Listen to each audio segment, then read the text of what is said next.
He put the phone down before I rip it out of your hands, brother. Brother. Brother. I was whooping him yesterday too. He was like, "Oh, brother, oh, brother. This is the 80th time, brother. What? I'm sorry. Look, because I don't. Well, I'm trying to put the show on air on YouTube. I can't see what's going on, so I have to look back to see what you just did. Oh, my bad. No, I saw the Hulk Hogan impression. That's all it was. So the Hulk Hogan impression is on YouTube. Just to throw that out there.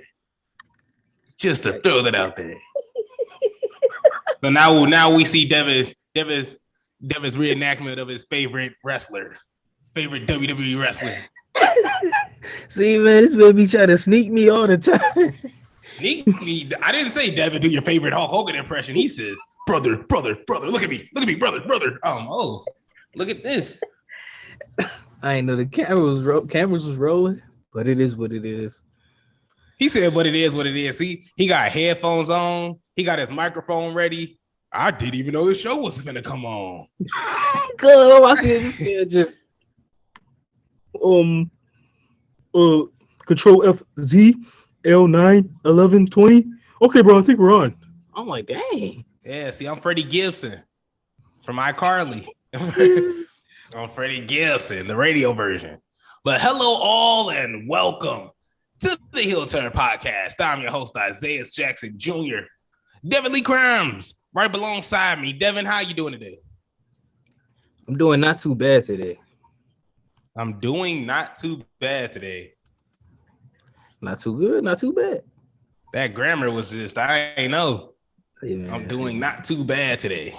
I didn't know I was gonna do the Heel Turn Podcast with Professor Jackson, but Professor, look, it is what it is. I didn't know I was gonna do the show with a Hulk Hogan fan, but we both came into some unexpected circumstances. It seems like. Well, brother. I'm saying, look. Well, we gotta get into some serious matter. Almost brought a tear to my eye watching this as it broke out. Triple H, he had an interview with Stephen A. Smith on the Stephen A. Smith show, and he opened up and he said, "As far as wrestling, I'm done." You know, that was the first thing. That was the first quote everybody reached out to that they seen. You know, first thing, I'm done. He's done with in-ring performing. It'll literally kill him. He's retired from in-ring performance, and he said that he's been having heart problems, and this is genetic. His family, his dad has had it, his grandfather's had it, his great-grandfather's had it. And he said he was pretty much close to death, you know, throughout it all. And it was a real struggle. And, you know, any second later, that would have been it. And he's tearing up through his interview.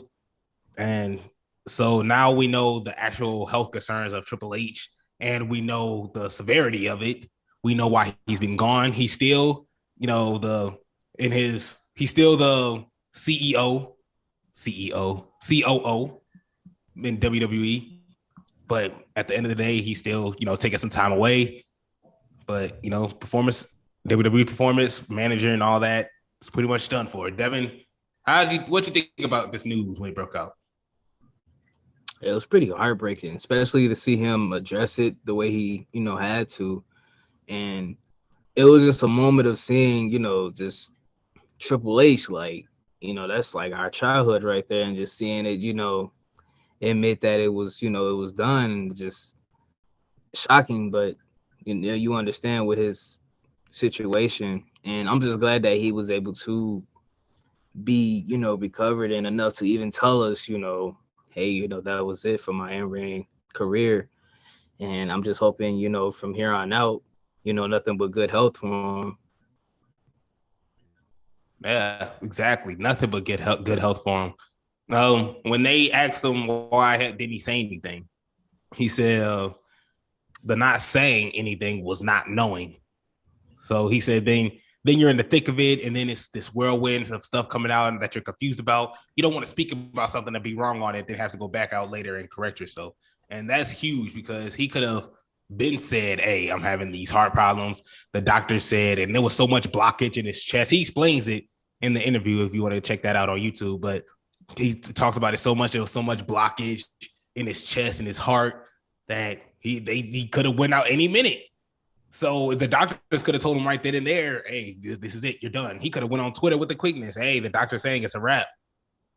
And then now, just to come back to now and see something like this, and then he's like, well, just playing, I'm good. Not just playing, but, it's not as deep as I think it is, So I think it's smart that it kept it from everybody. It was sad when it came out. When it came out, everybody was confused. We didn't know if this was a heart attack, if this was a huge stroke, if this is a long-term severity issue. So him being silent on it, him not knowing, us not knowing, being on the whirlwind with him and just wishing for the best for him. It's just been ridiculous. The ride Triple H has been on in the past months. No, definitely. It's been. I was like, nothing. So nothing. Oh, no, I thought you had nothing you were gonna say, but no, it's definitely been a wild ride. Just not even a ride, just a series of events just going on for him. But I'm happy that, like I said, at the point he is right now. I'm sad that he'll never be, in the ring, but as long as he's still around, like I'm fine. That's why I'm just wishing him nothing but good health from here on out. Exactly. And we talk about people wanting to come out of retirement. They're trying to yank Paige off the couch. Like, why? Like, she's injured for a reason. Like this her doing what she's loved got her this injury in the first place. Why are you trying to drag her back into it? And like she said, everybody built differently. Like she may not recover exactly the way Edge or Daniel Bryan did. So people that's trying to rush that to getting gone somewhere. Like, that ain't your body. Why are you worried about what this is gonna do? Exactly. Sting was in WWE. He took a buckle bomb and retired. And now he's doing crossbodies on tables at AEW. Still at an elderly age. Some people know what they can and can't do. But to be honest, if it was up to me, I'd rather you not do it, because to be honest, you have already done it. And you've done it to such a good level that you don't have to do it again. Triple H doesn't have to do it again. Undertaker never had to freaking do it again. Man, God. He didn't have to do it 10 more times. Put it like that. Shawn Michaels didn't have to do it again. We could go on. Stone Cold don't have to do it again. We about to see if he is going to do it again. No. See? And we'll have our WrestleMania predictions on Thursday, I should say. But man, it's just another one of our favorites, all-time greats, gone from in-ring action. So let's go officially.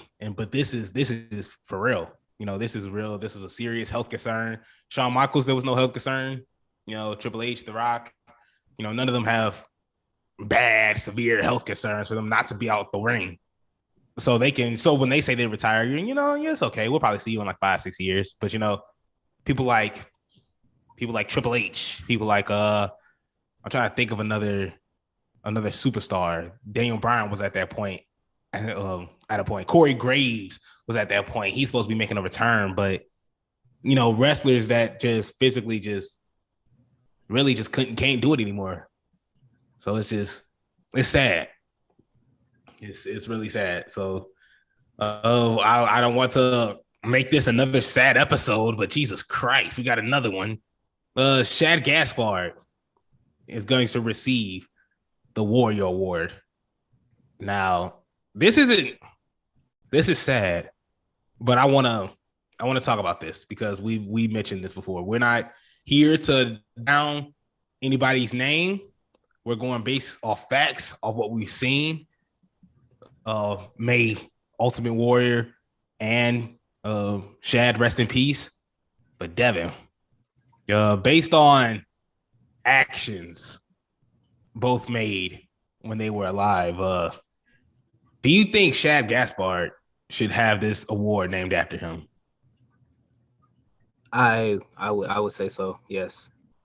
And like you said, I would say based on actions in terms of like their real life, what they, were doing. I would say so.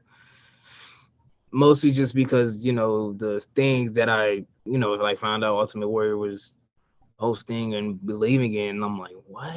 It just kind of was a shocker. Like this guy who, I get it, in WWE, they're performers, they're superstars. So like their views, like they portray in the ring, does not go coincide with their views that they believe outside the ring. But it's like it still, hits you because you still see that person. So that was pretty, devastating to me. And like you look, at Shad, like he did what every father does and wants to do, and that's protect their children, and he was a hero. And this award to me is him. I see no problem with it being in his name. No, I definitely agree. It's like you said, it's based off now Ultimate Warrior back in the day, Attitude Era, even before then. Like he's the electrifying guy that, that helped some of our parents' childhoods or our siblings' childhoods back in the day with everything that he's done. But when you take a look at outside of the ring, when you take a look at everything he's done, the whole SummerSlam fiasco, give me $100,000 or I'm getting out of here and walking out of here. Sticking up Vince McMahon for money, coming back and, changing this whole gimmick around, not being able to put people over necessarily to the way they were supposed to. And I'm speaking of this from interviews, and I'm not speaking from this from my personal experience. I'm speaking from this from people, Hall of Famers, legends that we've listened to, that we've read books on, that we've heard interviews from. These are coming from their mouths about the Ultimate Warrior. We're not here to deface, to talk down on or upon somebody else's name or their likeness or just them as a person. We're just going off what people are saying and the experiences they had around him. And not only that, there's footage of this man talking down on gays and lesbians, the LGBT community, talking down on Hurricane Katrina and the people in New Orleans who are majority, Jesus Christ, that was majority African American. There's so much that this man has said that goes against what we believe in. I mean, Brian Kendrick. Brian Kendrick just got in trouble for something he said, in 2011 about 9/11 and stuff. Ultimate Warrior has said far worse stuff than this. So it's Shad. I mean, what has he done? Played a stereotypical black character that he got paid money to do? Any black person would have, anybody. I don't care what race you are. If this man gonna pay you money to do whatever, he don't care what race you are. You're gonna do it. It's money, it's TV time, and it's WWE. That might be a controversial topic in itself, but it is what it is. Like, ain't nobody at that time, wasn't nobody gonna say no to Vince McMahon. That was the only place you could go. So that's something in itself right there. Not only did he do that, he entertained us on a huge level. Entertained us heavily. And then when he left, we don't know what he did in life. We have no idea. He kind of just, the last time we saw him was when he hugged MVP when Kofi won the WWE Championship in WrestleMania. And that's wholesome. Every video, picture, something we had of Shad was wholesome. And I think, like you said, that's what that award should portray. Good, wholesome people.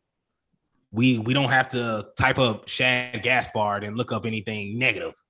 Anything out the way that he's done or said. Ultimate Warrior, we got a couple of those. Sorry to say. But Shad Gaspard winning the Ultimate Warrior, winning the WWE Warrior Award. Still, sad story.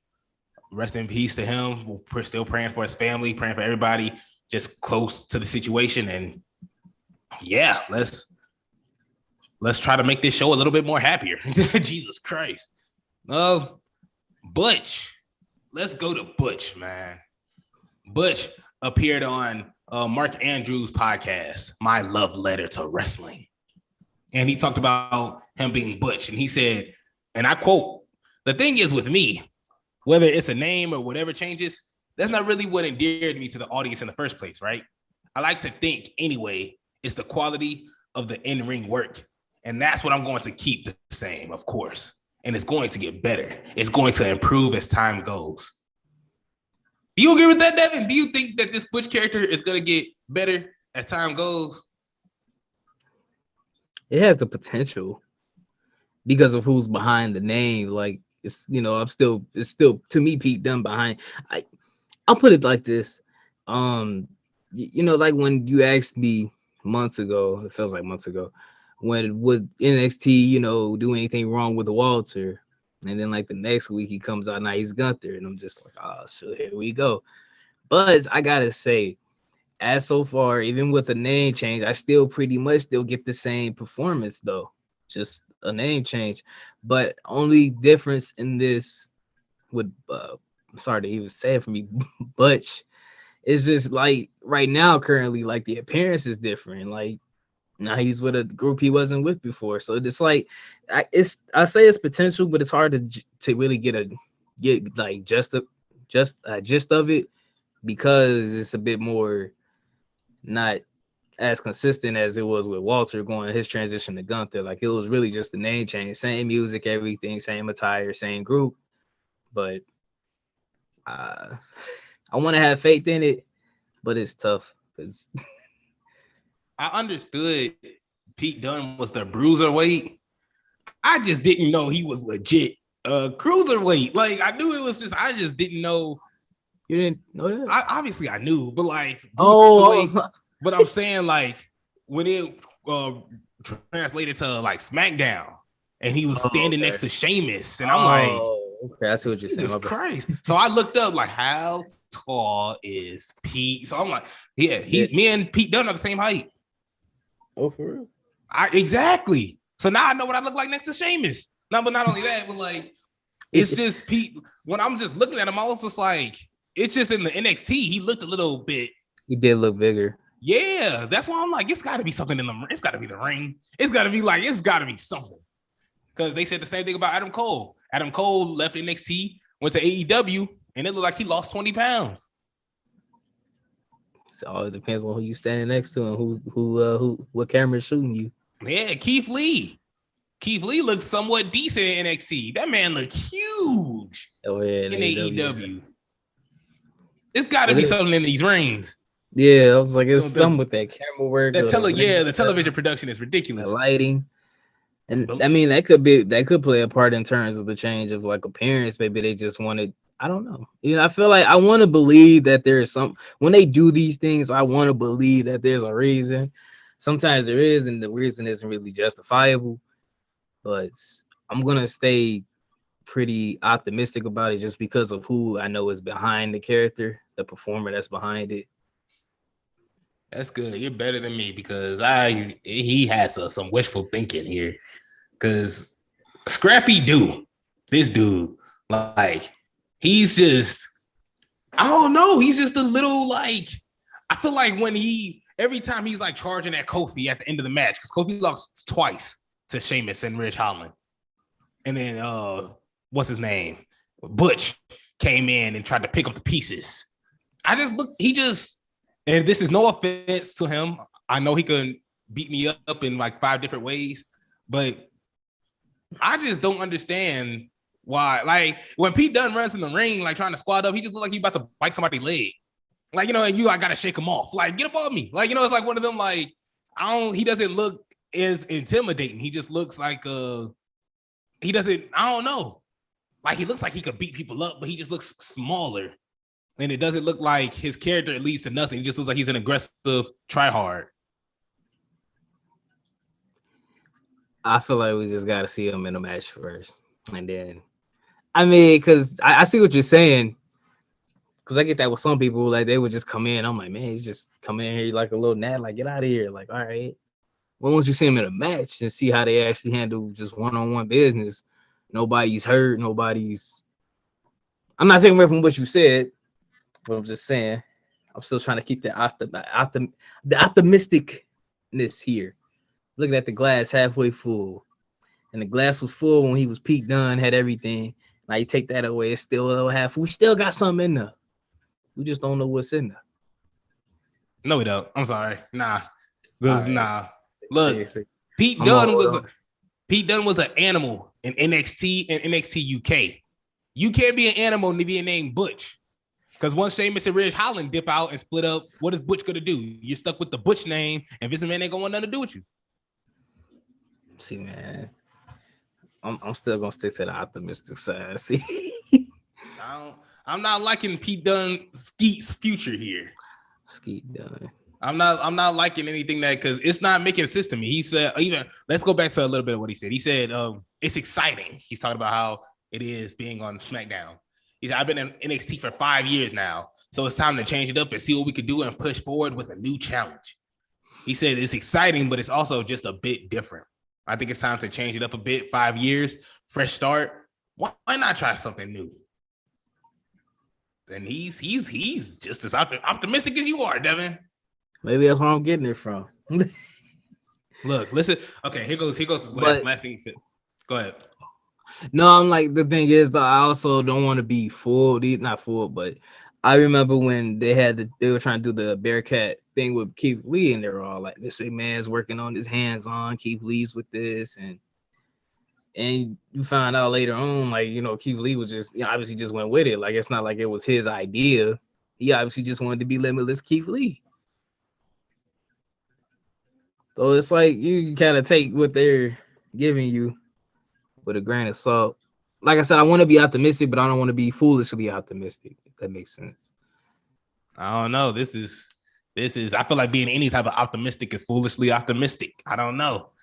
Now that we just came to the conclusion that he's 5'10", Ricochet's just touching 6 foot, and he just now, after what, close to coming up on 5 years, while Pete Dunne was in NXT for 5 years.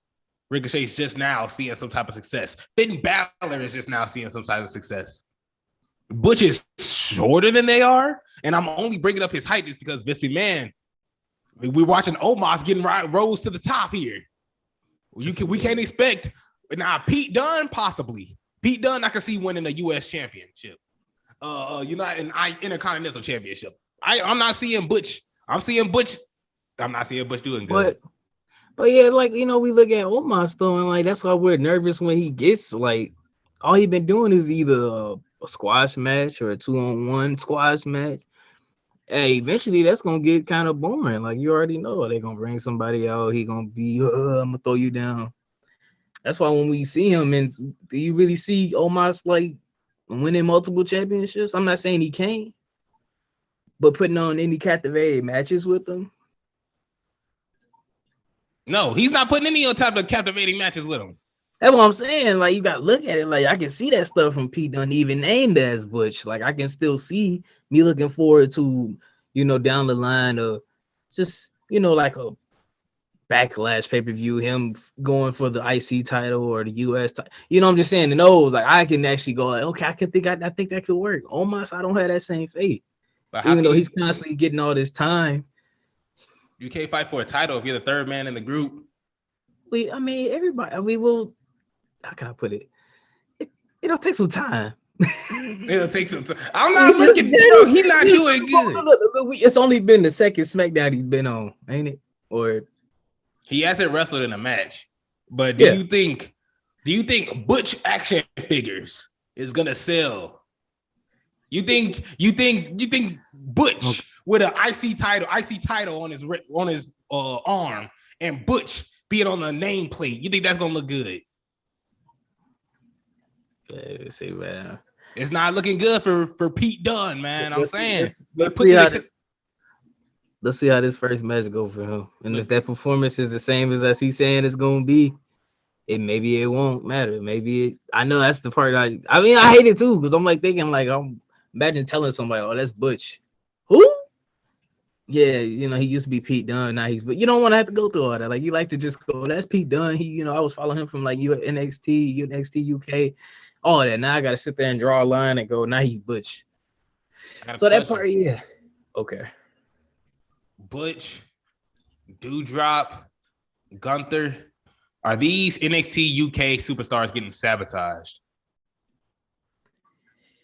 In terms of trying to mark, like, let me rephrase that. Not sabotage. Are they being set up for failure? I don't think performance-wise they are. It's the branding-wise. It's yeah. So are they being set up for failure? Okay, yeah, I would say. Dang, well, you gotta be so like, yeah, they gonna fail. That's it. They're garbage. They're trash. They set up for failure. The in-ring work is all them. Outside of all that, what can you really do? But like watching Doudrop, like seeing her in championship matches, does her name draw you away from it? Like Doudrop? I know, but that's that's what it's kind of just idiotic because it's like these people are great performers, but they have a horrible name attached to them. So when you want to talk about them, you look kind of foolish going, man. I really hope to see Doudrop in this, like who? Will they actually? I see where you're going. You got a point here. It just feels like what would then again, it's who knows. I'm like, what would be what would be the point of knowing somebody like that, knowing that they're a great performer, and just tarnishing helping? How can I put it? Putting a big roadblock, speed bump into their branding, why? Because that's what's gonna really take somebody far. Yeah, like when you see somebody when you take away somebody's name, you take away everything that name is entitled with, everything that name is glued with. Butch is at the bruiserweight. Piper Niven isn't this enforcer and this driving force that we know. Walter isn't that. I guess Walter's kind of the same. Walter that doesn't really change. Walter's kind of his own man, I guess you could say. But even then, you can't even call him Walter. You can't even call him Walter. You got to call him Gunther. Gunther. You put it all together. Yeah, like Gunther. Yeah, Gunther. I messed it up a little bit. No, yeah. No. Oh yeah, no. I was saying it's a great point you saying because it's like, dang, I try so hard to just take their performance based on what they're giving me. It's just the branding part that, yeah, it's a little bit sabotagery right there. I wouldn't want to go up to SmackDown or Raw. If I was Kaylee Ray, I'd be scared. Because it's like once you get there, nothing you did in the past 5 or 6 years mattered. Your name, they won't reference any feuds you're in, any championships you won, how long you had them. Walter may come to the main roster and they'll never bring up how long he had the NXT UK belt. Gunther, I'm sorry. See, and that's annoying right there. Trying to go, oh, it's so and so now. Like even in the video game, he's outdated, I guess now. There's even for Walter to become the longest reigning NXT champion, he had to beat Pete Dunne. So for us to go back and watch that match, oh, that's Butch going against Gunther. We have to change up the whole. And Mr. Amanda don't like 2 names, so everybody got to keep it short. Butch and Gunther. See, man, I got nothing but respect for Mr. McMahon, but sometimes he just need to stop. Like, dang. I'm glad you said that. What was wrong with Antonio Cesaro? What was wrong with Big E Langston? What was wrong with Matt Riddle? Like, I could go on and on with that one. I'm saying, but look. There's something else we have to go on and on about. It's something we've been going on about for about a couple weeks now. Because on a show that me and Devin refuse to watch, Impact. You gotta throw me in this. See so sad. Is you gonna watch it? I mean, I ain't, but you ain't gotta tell. Well, look. Chelsea Green and Matt Cardona, the happily married couple in real life, are taking on Mickie James and Nick Aldis. The other 2 happily married couple. This will be happening on Impact Multiverse. That's their next pay-per-view. Devin, we've been going on and on about these relationship couple matches, and now it looks like NWA and Impact have joined forces together to give us this. Is this drawn, or is any type of marriage rivalries drawing nowadays, Evan? I mean, shoot, the way they're booking them, I guess it is. I haven't been seeing anything. I'm not looking forward to them. They got the whole mixed challenge. Uh, I, I don't see what's the. And then, I put it this way: we see it too many times where like it's now just a regular match. Like it's not even, oh, you've never seen this before, have you? No, I have, and I've seen it way too many times, and it's not going to do any. It's not like they have like a mixed tag championship or something where like I could see like, oh, we should get, like in storylines they'll say, oh, we should get into that. I think we could win, and there would be something out of it. There'd be some type of accolade to acclaim for it, but just to do it because you have the assets available in terms of these two performers just happen to be married and to happen to be on your brand. I don't see what's the reason for doing it. I don't see what's the reason, because it's nothing to gain from it. After you've seen them so many times, like I get it the first time, a few times around, it was pretty cool, but after a while, no, you just kind of assume like if you're two wrestlers getting married and you're going to be on the same brand, then I hope you're looking forward to wrestling with them, because they will find another couple for you to go against. It's stupid. It is stupid. Makes little to no sense. But we usually talk about that. It was just, this is just completely unnecessary. I saw this going up on my screen because DJ Khaled, he said another one. I just couldn't understand. And another one. Like, I understand Matt Cardona is hot right now. He's going crazy. NWA, GCW, like tearing it up. And Chelsea Green is, no offense to her, she's coming off injury, so she's kind of there. Mickie James, women's champion. She got to give Chelsea Green something. And Nick Aldis, he needs something from Matt Cardona. I can understand what's going on here. But is it necessary? I feel like they could have did this on their own time, to be honest. And when I mean on their own time, they could have just not did this at all and have Matt Cardona fight Nick Aldis, Chelsea Green fight Mickie James, and call it a day. You could definitely split this match up. It didn't have to be put together. It's stupid. And he says stupid. I had to hit the Randy Orton. I don't know. I was trying to give you a better laugh than that, my It's cool. It's cool. I understand. No, like I legit laughed, but like it came out fake, and I'm like, well, shoot, I can't take the laugh back. Well, I have a question. All right. Tony Khan has Ring of Honor. We talked about this a while ago. Is this good or is this bad? But it's looking like this might be of a pretty good, because right now they're having their Supercard showdown, the Supercard of Honor, and you have Josh Woods versus Wheeler Yuta, Jay Lethal versus Lee Moriarty. They're fighting for the love of Bryan Danielson. It's not like that. If you watch AEW, you know that. Bryan Danielson and Jon Moxley had their faction. Lee Moriarty tried to get in there, but it don't look like he's gonna get in there anytime soon. And Jay Lethal looks like he could be getting that spot. The Briscoes versus FTR, the huge match that everybody's looking forward to. Do you expect Ring of Honor to be like a SmackDown or an NXT? As in, do you think it will be a second brand or developmental? I, from the first start, thought it would be more or less like a NXT for AEW, because that would be a brand where they're under you, but they're not necessarily, people will see it and immediately go, oh, they're with AEW. Like I put, because you see NXT, and I mean NXT is WWE.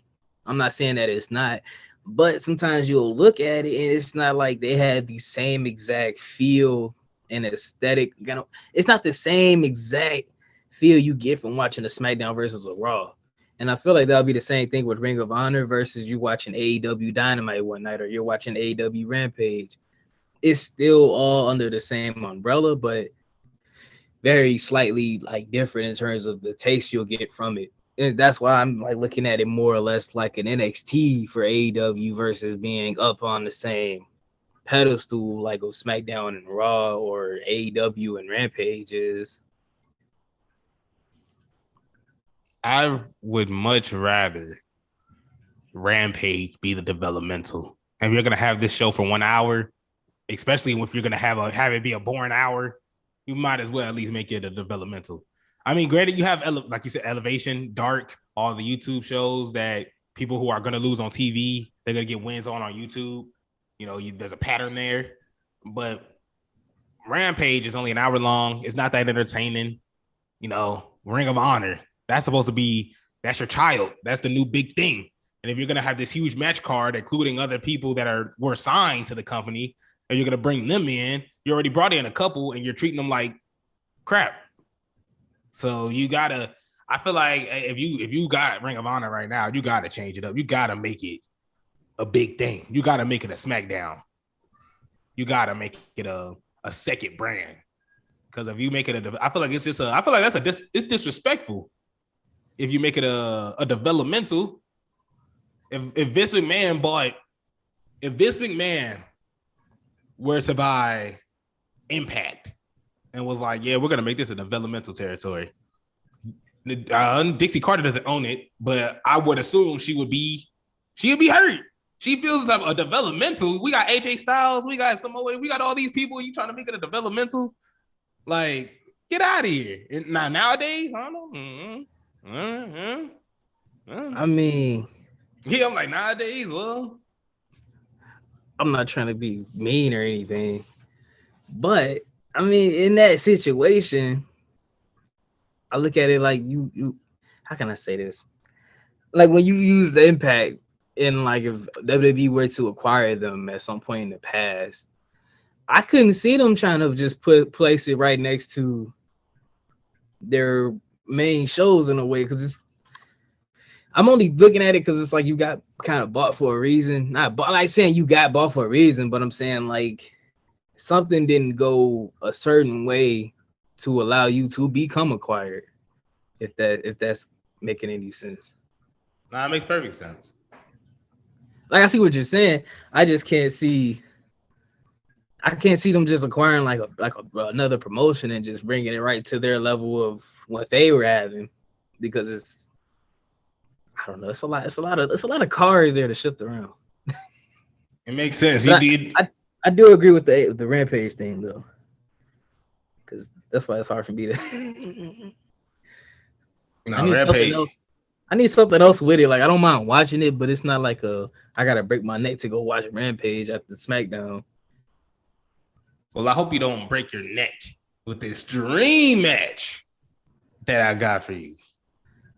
This man with the segues, I can't even complain. Look, this one's a bit of an odd one, a bit of a mixed match. Uh-oh. You know, technical wrestler versus just a wrestler in general. Devin, we have Matt Riddle taking on the Game Triple H. Devin, who do you have in this matchup? Hey, I actually would love to see like the build up to that. Like I don't know, I just want to see like the promos and stuff. Like I want to place it. I know you're gonna just like get into the dream match, but just before, I would love to place this whole like match around like 06 Raw for some reason. I don't know why. Like, you know, Triple H fresh out of like, you know, the Evolution and when him and DX kind of restarted. Well, him and Shawn Michaels, I said DX, like they all came back. I don't know why I feel like that Triple H would work the best, like in terms of like the promos coming up to it. But on to the dream match. I had to get my other parts of the dream match out of there. Man, Matt Riddle taking on the Game Triple H. I'm gonna have to take Matt Riddle in this actually. And I will say Matt Riddle because I feel like, and it's so weird saying his first name now. I feel like Vince is gonna come. Stop saying that. It's just Riddle now. But I feel like Riddle is an opponent that Triple H. I wouldn't say he hasn't faced. That's why it's a dream match. But in terms of like what Riddle can bring, in terms of the striking, in terms of the grappling and submissions, Triple H does have the power advantage. He does maybe have the more. He's more likely to bend the rules for him to win. But if I'm taking that into account, I'm still willing to bet on Riddle's actual ability in terms of like his mat work and, like I said, his striking. And he's no pushover, obviously. So it's tough because I could definitely see Triple H winning this, but I feel like Triple H wouldn't be ready for what Riddle could have in store for him. I think he'd take him by surprise a bit. And I think that's what I would love to see the promos leading up to it, because I know he wouldn't really be taking them like, man, you can't even, you boring me, da da da da. And he's like, hey, whatever, man,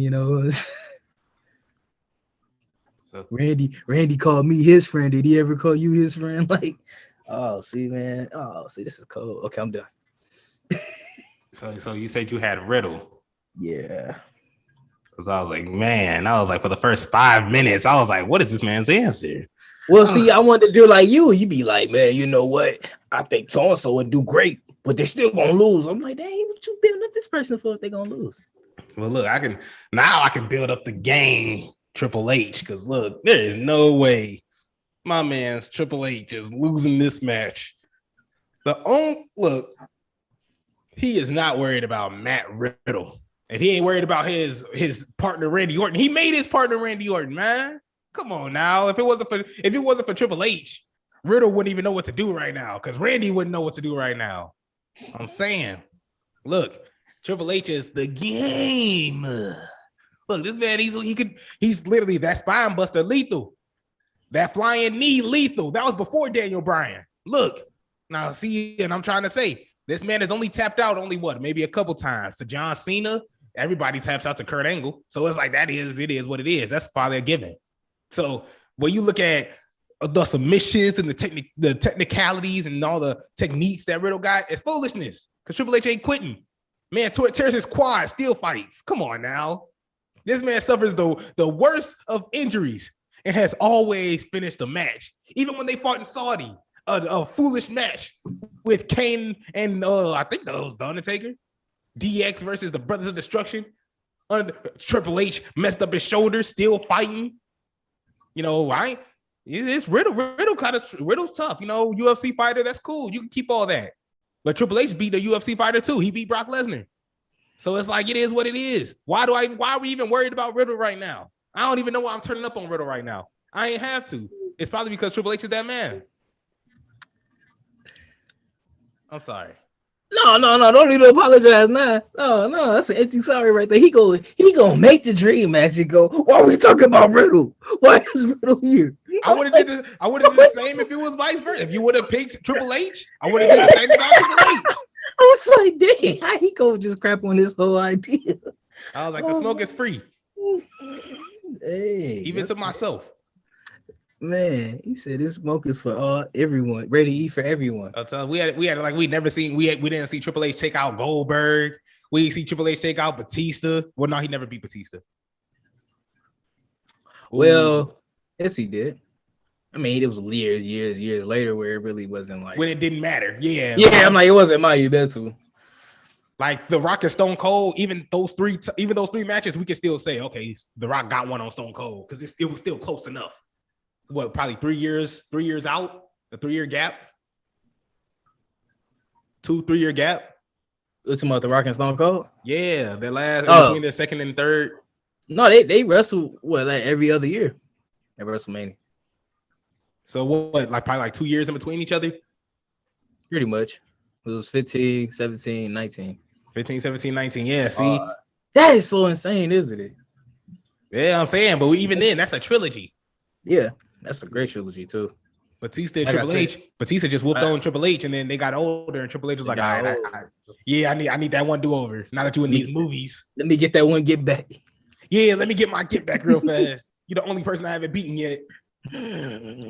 Triple H, man, we watched this dude beat Sting. Sting was like, I had enough of this. I had to go somewhere else. He really did, didn't he? Yeah, because Triple H said there's always a plan B. And Seth Rollins came in. Triple H has made Seth Rollins, Randy Orton, Batista. He rejuvenated Ric Flair. We're not gonna sit here and just talk, Rick. Come on now. Oh no, man, I wasn't trying to disrespect the game at all. Oh no, I'm just bringing up. I'm just trying. I'm still bragging. I'm still in dream match mode. Oh, okay, gotcha. I was like, no, that guy is a legend, man. We can go on. You know what's crazy? A couple months ago, I can admit I went on air and said I do not look for Triple H matches. I don't. Like I don't sit down and be like, all right, I need to hurry up and watch this Triple H match. You know, because it's never actually just him himself. It's how he's with other people. It's his gimmick. It's the character. Yeah, that too. I mean, they're giving Triple H moments I always want to go back to. Like, I always don't mind seeing him come in busting, Randy Orton fake house. I'm only saying because the house was just hearing screams and like they're from the distance. Like, all right, really? You know what's crazy? I went back and watched that. There was like 5 people running out that house. I'm like, telling you, like, no, it wasn't even people running out. They were just running in the house. Like, yeah. Oh my God. Like, and then this one guy, he ran before. I'm like, and then like the lady screaming, but like the lady that's like actually there is not making a screaming gesture. Like she's literally just. Oh yeah, standing. And you hear somebody just. I'm like, no, you should be grabbing your hair. Like, oh my God, what is going on? You should be grabbing Randy. There was none of that. Dang. Devin said I gotta direct the whole scene. No, not just because your hair, and then when you hit the floor, I want you to faint. Like, dang. It was just like, but it did its job because what was that, 09-ish? So I had to be at least like 10 still and about to be 11. So that stuff did it for me. I was like, oh my God, mama, he just did that to him. He getting arrested. He's not gonna go to prison. Like they got me. But me now, me 24, Devin, nah, could have did better than that. But you did your job. But no, on the topic of the game, Triple H, man, it's crazy how long he can kind of his impact spanned though, like from D-Generation X to Evolution to, even the stuff he did like with the Authority with Seth Rollins and then even behind the scenes was just like NXT and everything, like. Man, yeah, Triple H is and I like it when even going back to there, you talked about how Triple H did all that and we're going crazy. We're only going crazy because of everything, the build up towards why he had to do what he did. Do it, yeah. See, that was back to the time where stuff like that would happen and it'd be context to it. Yeah, Randy Orton, kicked Vince in the head. He kicked Vince in the head. Kicked Shane in the head. Stephanie. Kissed her afterwards. Yep. So everything he did was justified, and that's what this crazy thing is. Like, I'm not trying to say in life, like somebody does horrible things, you're justified to do horrible things back. No. Yes. But I mean, in the real world, unfortunately. He said, unfortunately. Like you gotta be smart about it, then and maybe you could. But in the world of WWE. It's perfect when you see like this person just being antagonized just over and over. Then they finally get that strong get back. Like that's what you want to see. You don't want to see people just get backs just to be getting them back. That's just a wasted get back. We saw a perfect get back on Friday. Roman, I'ma beat up Brock Lesnar. I'ma leave him bleeding all over the SmackDown ring. As soon as Brock Lesnar in town. Paul, you gotta hold this mic. I'm out of here, brother. See? That's just building, though. That's just building. Now you can't wait to see them get their hands on each other. They just like WWE. They putting this hot steaming like great cooked dish. You got your main course of Roman Reigns and your main course of Brock Lesnar all on one plate, and they keep shoving it in your face, and they go, nah, not right now. And you still got that aroma going past your nose and everything. But WrestleMania come. Oh, the forks, the knives, the spoons, put the napkin in your lap because we like to be proper and mannerable around here. And we gonna smash. We gonna throw it down. So you can say all you want. But I love it. Speaking of throwing down, can you throw down your final statements to the audience as we close this show out? I ain't gonna just throw him down. I'm gonna slam him. I'm gonna smash him. I'm gonna stack him, and then I'm gonna go to WrestleMania. The Heel Turn Podcast way, ladies and gentlemen. It's a beautiful Sunday. It's a little chilly on my side of the globe. Well, I say globe, like it's not that far away. My side of the country, but still bringing the heat either way. You know, that's why we pay the bills around here. And WrestleMania coming. It's on the way. You know, I gotta say, in terms of the entire card, it's not the best build-up I could have asked for, but it's WrestleMania. And I'll dive into that a bit more next week because I know Isaiah's gonna say he's gonna say the same thing next week. So you might as well just you could just fast forward. Like you ain't gotta listen to this. But hey, it don't matter. Because we gonna keep it real, we gonna keep it going. It's the real deal, it's the Heel Turn Podcast. And I'm done. I'm gonna hand it over to my co-host, my co-partner, my partner in crime, the guy that's on the other side, whatever side he on, because I don't know what side is gonna flip it to. Isaiah Jackson Jr. Thank you, Mr. Crown. You're welcome.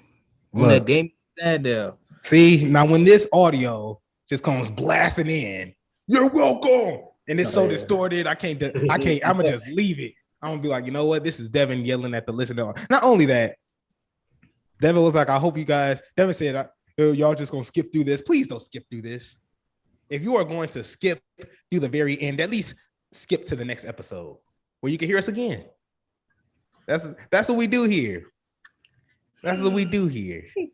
And look, we have glorious insight always. And we look to keep it positive. We look to keep it happy and healthy. Today is just another one of them sad days. But look, all will get better. Like Devin said, WrestleMania coming up. You're gonna hear our predictions. We might just we gotta do something huge for this one. We gotta do something huge for this one. So it's WrestleMania. So yeah, exactly. Unfortunately, Devin's childhood hero Hulk Hogan won't be there. Unfortunately, you got some jokes, man. You got some real jokes. We gotta deal with Stone Cold. Apparently, I know that is probably not up to par, you know, with your level of legacy, Devin. Level of people you want to see, but it's okay. You know what? Keep it up. Keep it up. Look, thank you all for listening. You can listen on Apple Podcasts, Spotify, YouTube, AWF. We are gonna try and get there in the next pay-per-view, premium live event, whatever they call their shows, whatever they call their events. We'll try to be there. We're gonna try to get some more interviews in. Be on the lookout for that. Thank you so much for listening. Thank you so much for popping up on YouTube.